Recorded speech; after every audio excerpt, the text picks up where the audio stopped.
India में एक fact है कि हर किसी को अपना घर चाहिए।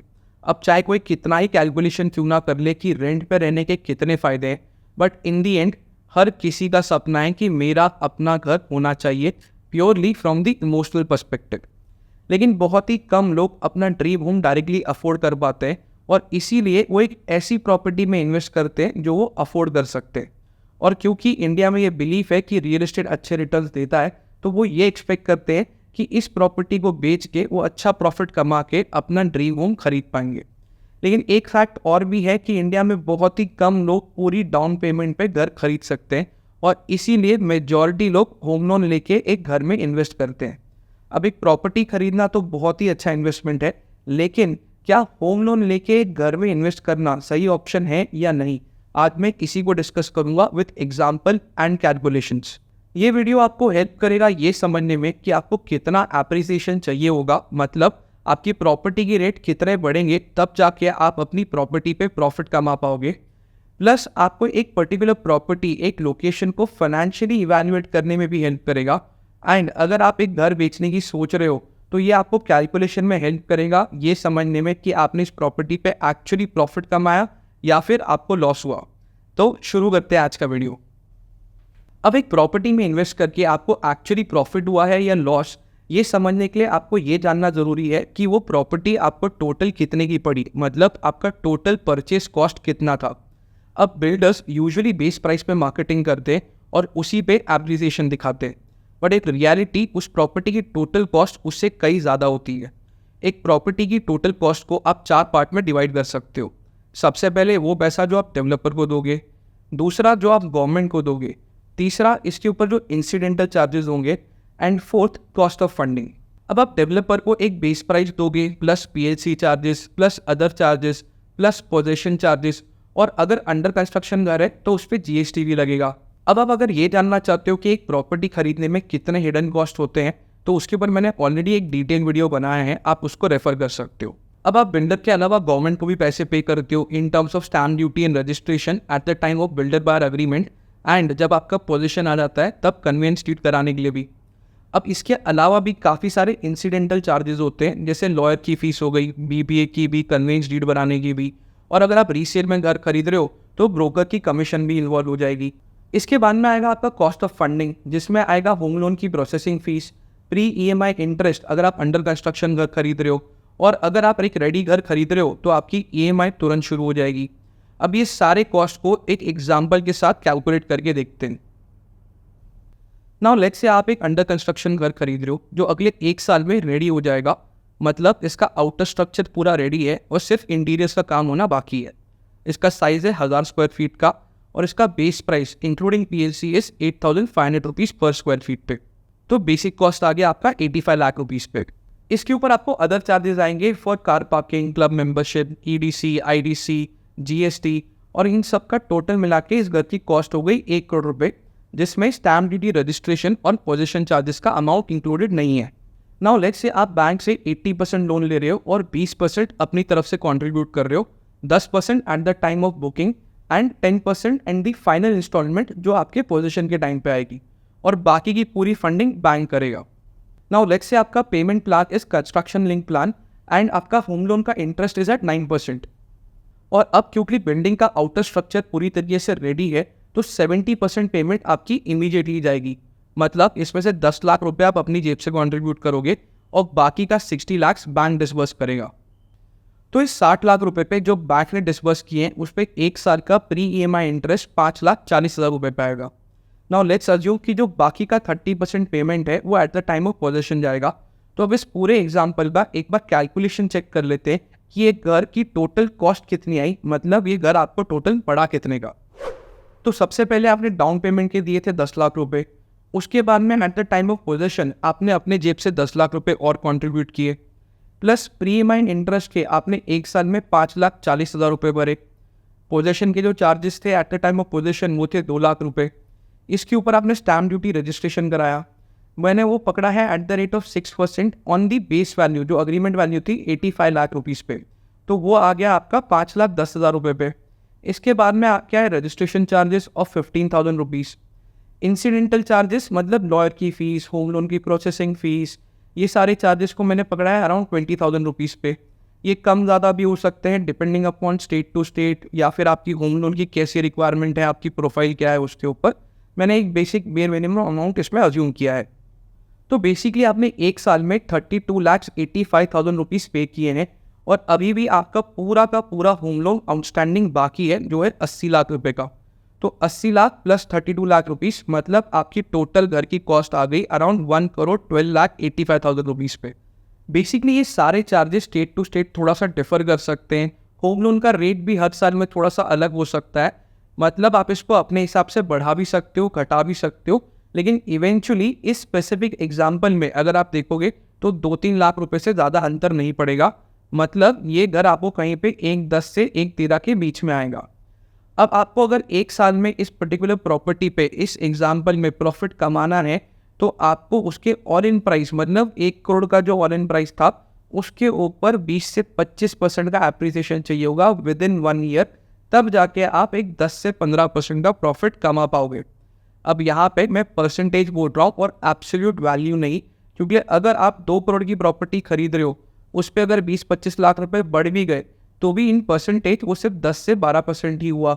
लेकिन सेम टाइम पे आपका रजिस्ट्रेशन का कॉस्ट भी बढ़ जाएगा, आपका प्री EMI इंटरेस्ट भी बढ़ जाएगा। अब इंटरेस्टिंगली अगर आप इसको बिल्डर की मार्केटिंग से कंपेयर करोगे तो बिल्डर ने इसकी ऐड की थी 8,500 रुपीज़ पर स्क्वायर फीट, मतलब home starting 85 lakh rupees onwards. इस ऑनवर्ड्स के अंदर ही बहुत बड़ा ट्रिक है, क्योंकि वो बेस प्राइस से आपका ऑन प्राइस ऑलमोस्ट 30% ज़्यादा है।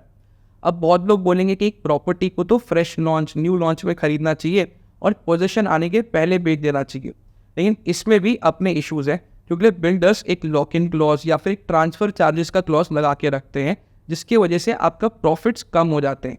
अगर आप ये जानना चाहते हो कि लॉक इन क्लॉज क्या है, ट्रांसफ़र चार्जेस क्या है और BBA के बाकी टर्म्स क्या होते हैं, इसके ऊपर मैंने पहले ही एक डिटेल वीडियो बनाया है, आप उसको रेफ़र कर सकते हो। प्लस अगर आप ये जानना चाहते हो कि एक प्रॉपर्टी के प्राइजेस न्यू लॉन्च से लेके पोजीशन तक कैसे इंक्रीज होते हैं और कैसे बिल्डर आपको एक एप्रिसिएशन की स्टोरी सुनाते हैं, उसके ऊपर भी मैंने एक डिटेल वीडियो बनाया है, आप उसको भी रेफ़र कर सकते हो फॉर कंप्लीट अंडरस्टैंडिंग ऑन कि प्रॉपर्टी के प्राइजेस कैसे बढ़ते हैं।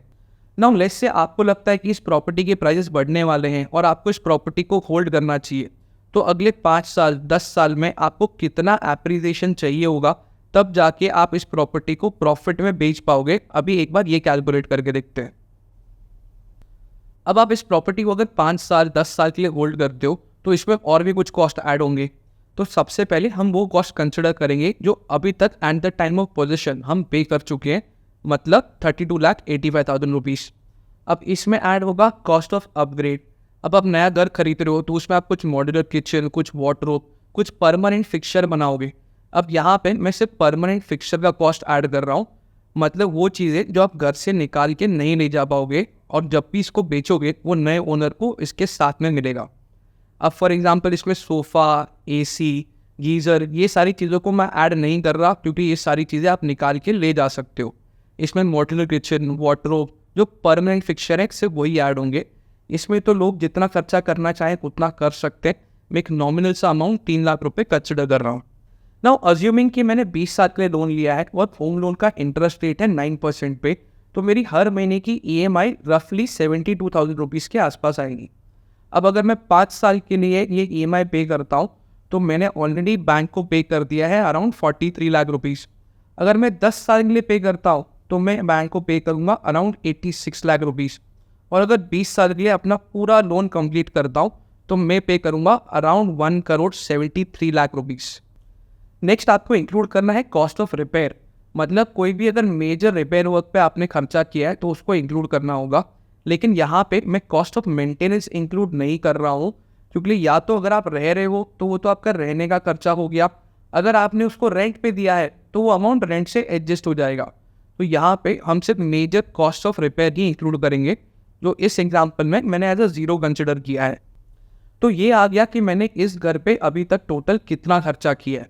अगर मैं इन सारी चीज़ों को ऐड कर दूँ कि मैंने eight the time of position जो अमाउंट दिया था, कॉस्ट ऑफ अपग्रेड के लिए जो दिया था, प्लस जो मैंने EMI पे की है, तो 5 साल के अंदर मैंने टोटल 79 लाख रुपीज़ अपने जेब से दिए हैं। 10 साल में 1,22 लाख रुपीज़ अपने जेब से दिए हैं। और 20 साल में 2,08,00,000 रुपए अपनी जेब से दिए हैं। अब नेक्स्ट हमको outstanding home loan amount consider करना होगा, क्योंकि अगर इस स्टेज पे मैं इस घर को बेचता हूँ तो जो भी पैसा आएगा उससे पहले मुझे बैंक को पे करके होम लोन सेटल करना होगा। तो 5 साल के केस में मेरा अभी भी 71 लाख का होम लोन पेंडिंग है, 10 साल के केस में अराउंड 57 लाख का होम लोन पेंडिंग है, और 20 साल में तो चलो मैंने पूरा ही होम लोन सेटल कर दिया है। तो यहाँ पे मेरी टोटल कॉस्ट ऑफ हाउस आ जाती है 5 साल में। अगर मैं इसका कॉस्ट कैलकुलेट करूँ तो ये कहीं पे मुझे 1.5 करोड़ का पड़ता है, 10 साल में 1,79,00,000 रुपीज़ का, और 20 साल में 2,08,00,000 रुपए का। तो बेसिकली 5 साल में 51%, 10 साल में 80% और 20 साल में 109% का एप्रिसिएशन चाहिए होगा, तब जाके मुझे इस प्रॉपर्टी पे ब्रेक इवन मिलेगा। अब यहाँ पे इस टोटल कॉस्ट में मैंने 1% ऐड किया है to achieve the break even. ये बेसिकली आपका कॉस्ट ऑफ सेल है। जब भी आप घर बेचने की सोचोगे तो आपको किसी ब्रोकर को कुछ ना कुछ कमीशन तो पे करना ही होगा, तो ये कॉस्ट ऑफ सेल मैंने यहाँ पे ऐड कर दिया है to achieve the break even. लेकिन ये तो पूरी ब्रेक इवन की कहानी है।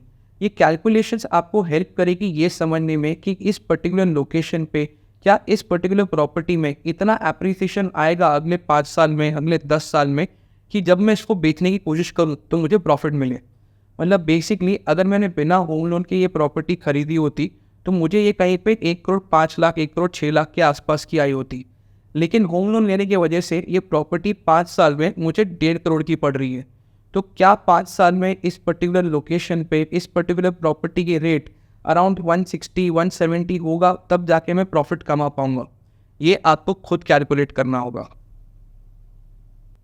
तो अभी तक हमने सिर्फ कैपिटल एप्रिसिएशन की बात की है, लेकिन अगर आप एक प्रॉपर्टी को एज अ इन्वेस्टमेंट खरीद रहे हो तो आइडियली आप उसमें रहोगे नहीं और उसको आप रेंट पे दोगे।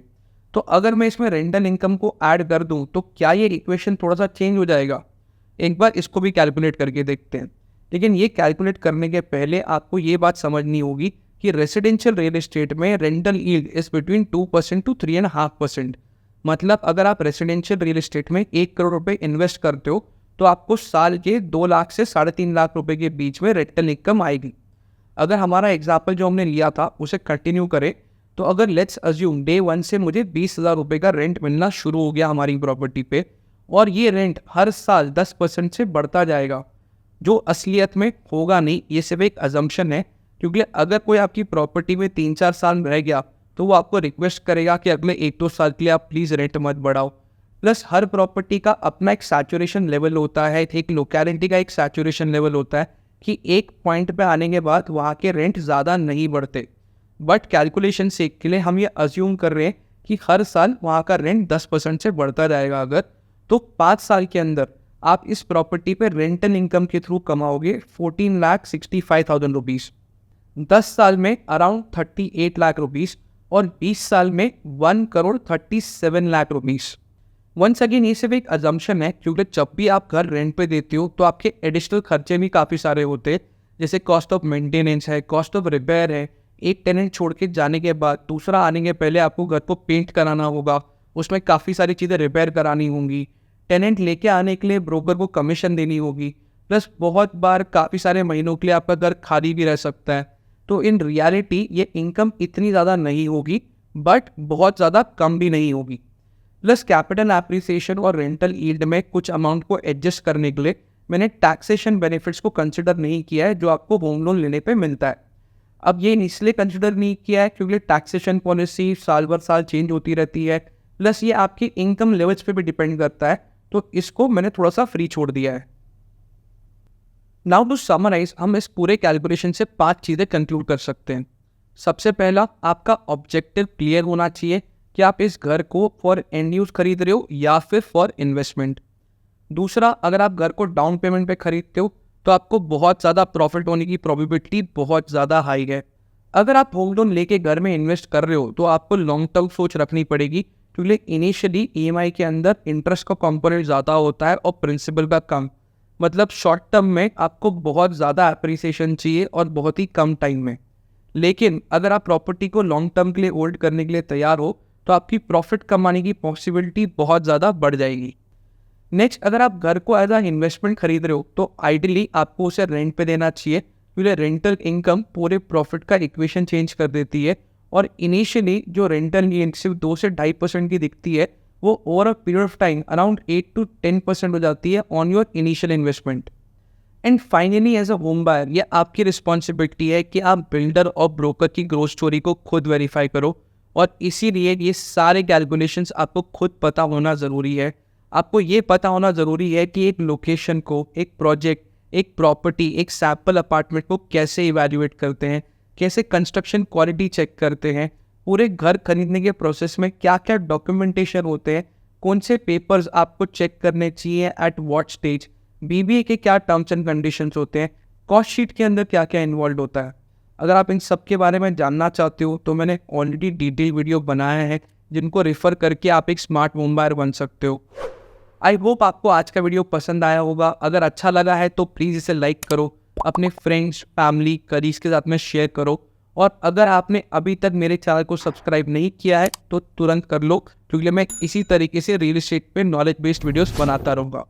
That's all for today. Signing off. I am Rohan Bhardwaj. Take care. Have fun.